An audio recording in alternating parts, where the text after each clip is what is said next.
It's E3, it's like Christmas for gamers, and 2015 has been one hell of a year. I'm joined by John from Avalanche, here to talk a little bit about Mad Max. Merry Christmas, by the way. Merry Christmas indeed. And what a year it's been. But Mad Max is coming out in a couple of months now. 1st of September. 1st of September.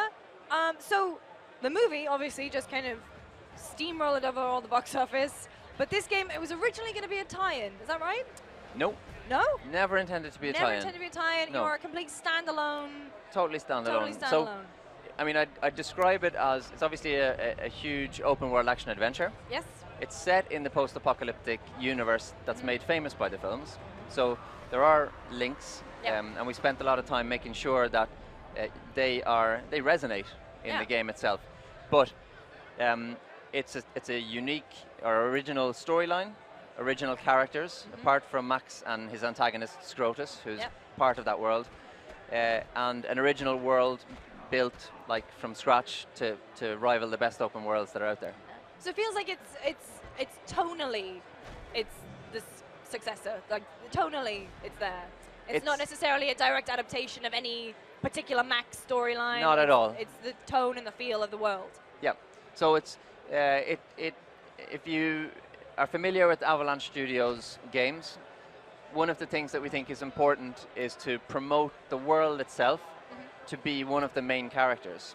Yes. So we spent a lot of time getting inspiration and sources from some of the movies, a lot of the lore of Max, stuff that's written about him, and we obviously want to faithfully represent that in the world, but it's a completely new setting, new story, really cool characters.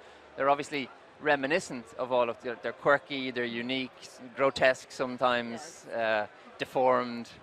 Is that a fun way of doing it? I mean, because you're not really under the pressure of creating something that's identical to what we know. You can leave your own mark on it. Yeah, well, we had a lot of freedom to make a game. I mean, we can't make a game, or maybe you could, but it's not the Avalanche style. We really wanted to make something that is, you feel like Mad Max, and then you feel you want to explore a huge open wasteland, and you want to be the author of your own story. We don't want to force a story upon you. Obviously, the overarching arc is always the same for Max. He starts off insane, he gets close to humanity. The closer he gets, the more he brings disaster upon the people he's close to, and then he kind of whiplashes back to teetering on the brink of insanity again. So that's his arc, but the story... Not a very heavy topic at all. No. So let's talk a little bit about the wasteland. So you've got this huge open space. How have you managed to sort of fill that and keep it interesting, things to engage the player? Yep. So from the first moment, it will look like a desolate and sort of huge open expanse. But we started off, when we envisaged the world, we started off by building a real city. Yeah. So we have an oil refinery, which is Gastown.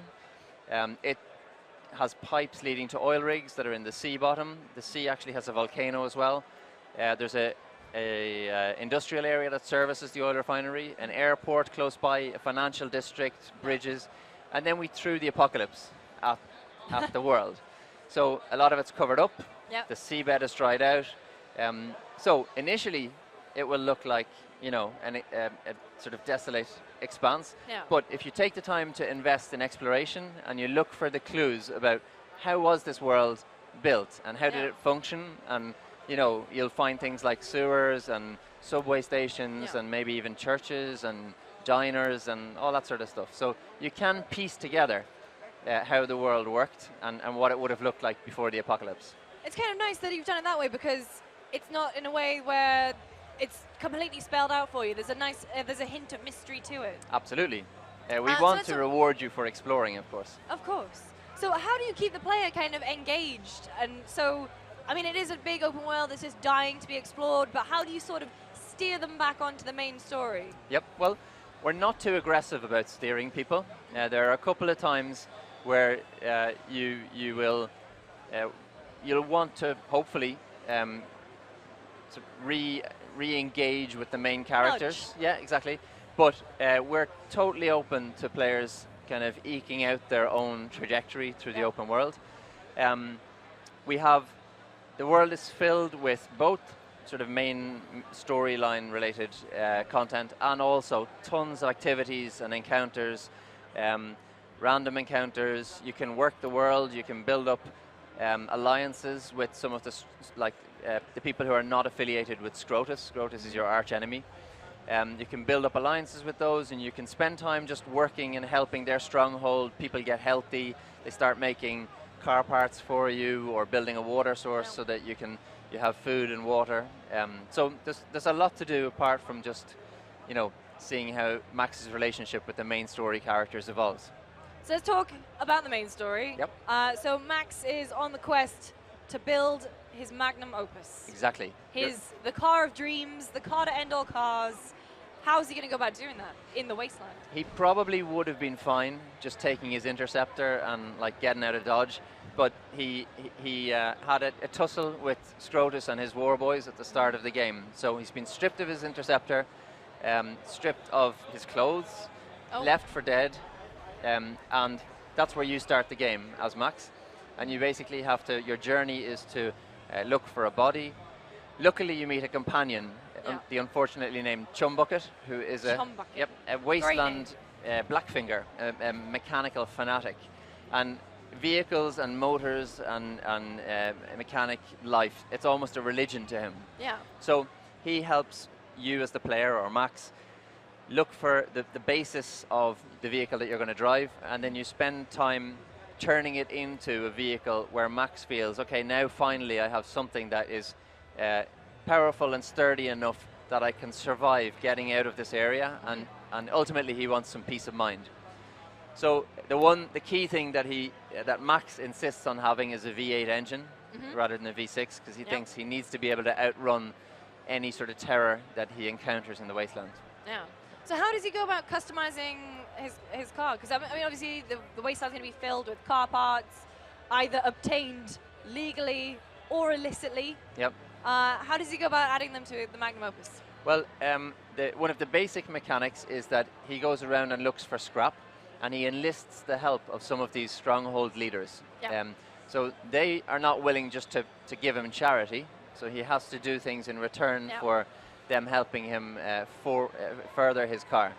But there are some project parts in the wasteland in some of Scrotus's camps. He can infiltrate camps, and he can find more valuable pieces. There are also, he can take down some of Scrotus's convoys, either from a distance, sniping, or tackle them head on if he feels he's got a powerful... With the shotgun, surely. Yeah, exactly. Shotgun is always there in the Magnum Opus, and there's a bunch of other weapons that you can use. The trademark Avalanche harpoon, yes, which you'll see in the footage as well. I was going to say that was very well timed, because this is some of the vehicular combat, which you guys have been shouting about, and it looks great. How does it work? Oh, here we go. It's kind of got like a bullet time. Yeah, so there are moments when we want to help you aim with some of the weapons. The harpoon is a powerful, versatile weapon. It can attach, it can rip armor off, it can pull drivers out through the windscreen, it can pull off wheels like you see there. It can also be used to shoot thundersticks, which is like the pole with an incendiary device on the top, almost like a rocket launcher. This car also has something called side burners, which are two flamethrowers attached to either side. Of course. So there's a bunch of different weaponry. You see, I think you can see Chumbucket hiding in the back there. He's hiding now because there's a boarder trying to attack Max. Hopefully Max will be able to shake off the boarder. Oh yeah, there you go. Oh, that's great. Okay. Chumbucket comes back out, and he's going to help you if your car gets in trouble. He'll climb onto the front and start putting out fires with his flamethrower or with his fire extinguisher. So, and all of that happens in the heat of battle. You saw some sparks there as Max has upgraded his car to include rims that can shred enemy chassis. And then you saw him using his shotgun and targeting a fuel tank that was on the back of an enemy vehicle to blow him up. So how do you, so when your car is, badly damaged, do you just take it to a garage and Chumbucket will fix it up? Just stop the car. Just stop the car? And Chum will climb on the roof, climb out to the front of the car, and start putting out fires and tinkering with his toolbox. So an interesting thing I read about is that there's a kind of risk reward when it comes to upgrading and customizing your car, because you might add one thing, but it will negatively impact something else. You're extremely well informed. I know, it's almost as if I did my research. No, I mean, so how have you been able to balance that? Yeah, so when you go into the garage, initially early on in development, we had the garage was available as a physical location inside each of these strongholds. So as soon as you got entrance and made an uneasy alliance with a stronghold leader, you could set up a garage there and Chumbucket would add parts and so on. But just to enable gamers to experiment and try out different tactics, we've actually moved that to the menu system now. So from anywhere inside gameplay, you can bring up the garage menu, tinker with your car, try out different tactics, and you will see.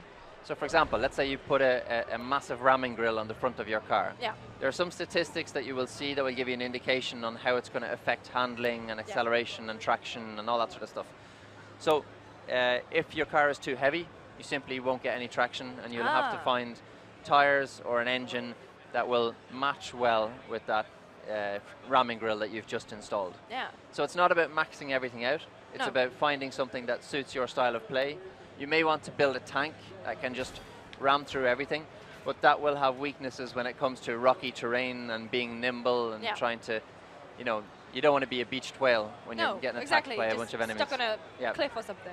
So when it comes to infiltrating fortresses, are there different ways you can go about doing that? Can you stealth in, or is it, you know, shotgun first, questions later? Yeah, there are. We definitely want to encourage the player to scout out locations. A lot of Scrotus's camps have pretty heavy perimeter defenses. Things like thunderstick launchers on towers. They have snipers.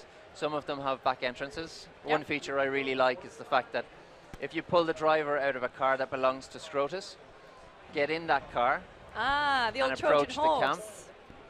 It's much easier for you to gain entrance. There are civilians out in the wasteland that if you approach them right, you can get information about maybe there's a side entrance or a particular weakness that a camp or a top dog in that camp might have.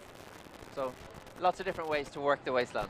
It's great. I mean, and how big? I mean, it's the awful question: is how big is the wasteland? If you can give us a comparison to something like Skyrim, seems to be the standard. Okay, I don't know how big Skyrim is. Big. But I can say, true to any Avalanche game, Avalanche Studios game, the world is massive. Our engine supports an infinite world, essentially. We have, you can basically choose a direction and just keep driving. Yeah. In our game, it gets more and more treacherous the further outside the sort of the main area of mission content you get. But it's big enough that whatever you see, you can go towards and interact with, and that's part of the game. Yeah. But it's also a sweet spot of ensuring that you have enough content to keep you engaged. Yes. There is a touch of mystery. We want to. So, for example, another feature that we have in the game is picture relics, or relics from the old world. Some of them are photos. Some of them are notes from people.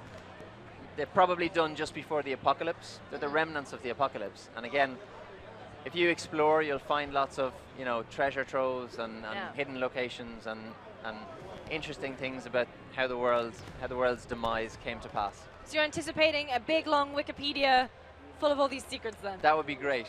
If some Mad Max game fan wants to put that together, that would be awesome.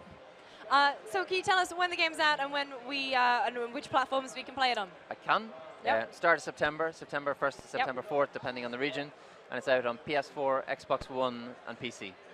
John, thank you so much for joining me. Cannot wait to play Mad Max. My pleasure. I'm going to go try and hunt it down on the show floor later today. Make sure you stay tuned here at the GameSpot stage at E3. We've got so much more great stuff coming right up.